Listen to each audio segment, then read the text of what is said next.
Hi, I'm Lili St Cyr, and I'm going to be reading to you from my second book, Goddess of Love, Incarnate, about Lili St Cyr, and I thought I would do it around just a teeny portion of my memorabilia. This is an outfit from Anne Corio that she wore on stage. This is a painting that Lili St Cyr would perform under. I've got a lamp from the Chicago World's Fair, 1933, of Sally Rand. And this is really a treasure.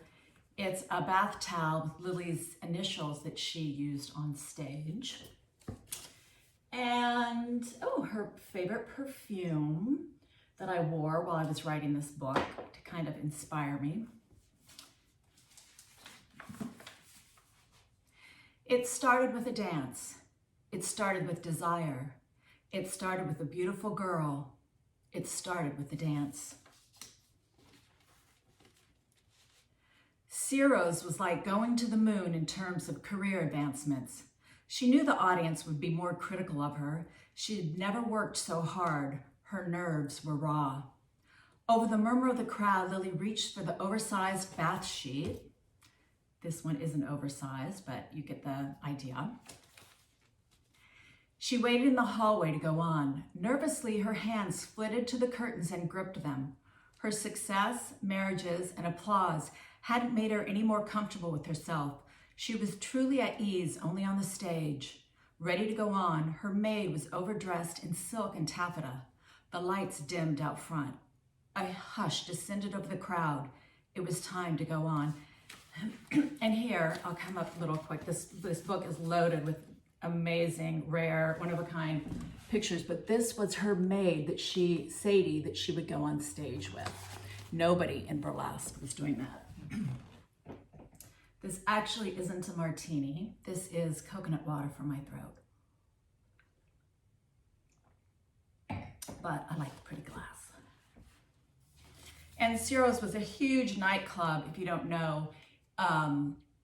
It's now the Comedy Club on Sunset Strip. It was huge. It was all big, legitimate acts. She was the first strip to perform there. She was also the first strip to perform in Las Vegas, which is hard to believe.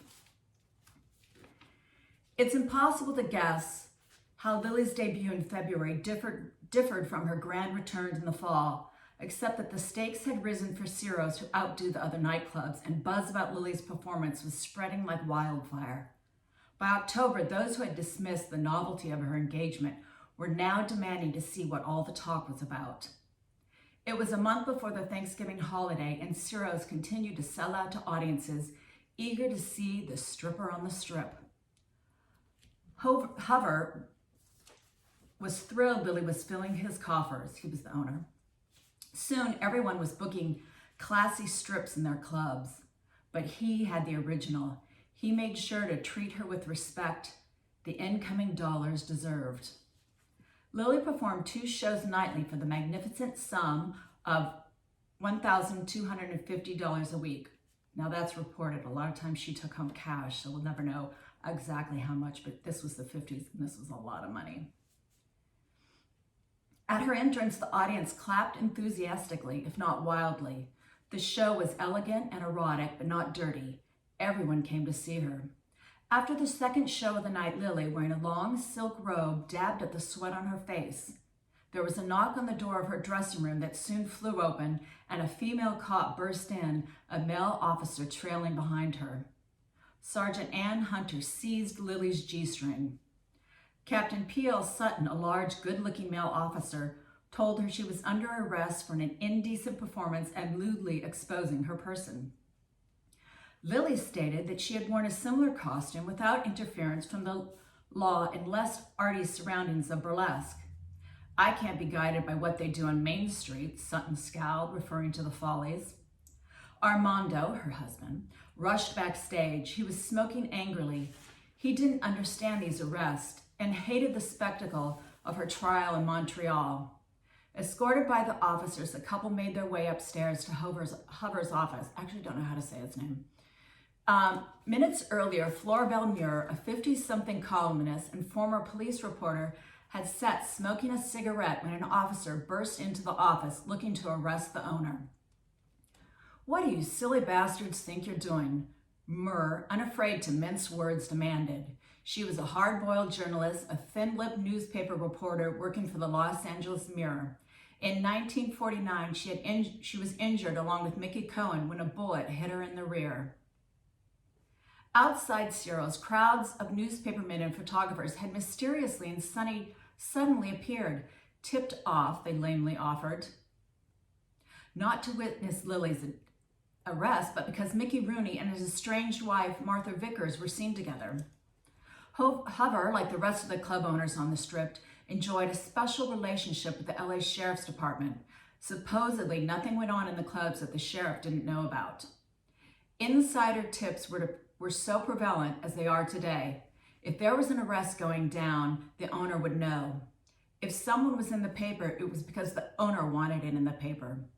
According to author and Hover's niece, Sheila Weller, the club's publicist, Jim Byron, had tipped off the sheriff. The sheriff's office insisted they'd received complaints about Lili's act, but the papers noted that the press agents were coincidentally on hand to capture her arrest. Lili claimed the ensuing publicity is not a press stunt. She reasoned it would be the worst sort of propaganda for me. To Lili, it felt like a setup. The police issued citations for Lili and the owner, who were ordered to appear at the Beverly Hills Police Station Monday morning, or a warrant for their arrest would be issued. Now, this trial went on to be huge, and there's some pictures of it in the book. And she got one of the most famous attorneys of the day, who had represented Errol Flynn, and all sorts of people. And you'll just have to see how the outcome of that was. But believe me, when she was performing at Ciro's, everybody went. She had a new poodle haircut, and Betty Davis copied it right after seeing it. But Clark Gable went, all the big stars went to see Lili. So I hope you'll enjoy. Oh, one other memorabilia. Lili and her sisters, both of them were in burlesque, always wore Lili Daché hats. This happens to be a necklace, which I didn't know, but I discovered and found that what's a Lili Daché. I didn't know she made jewelry, but apparently she did. Thank you.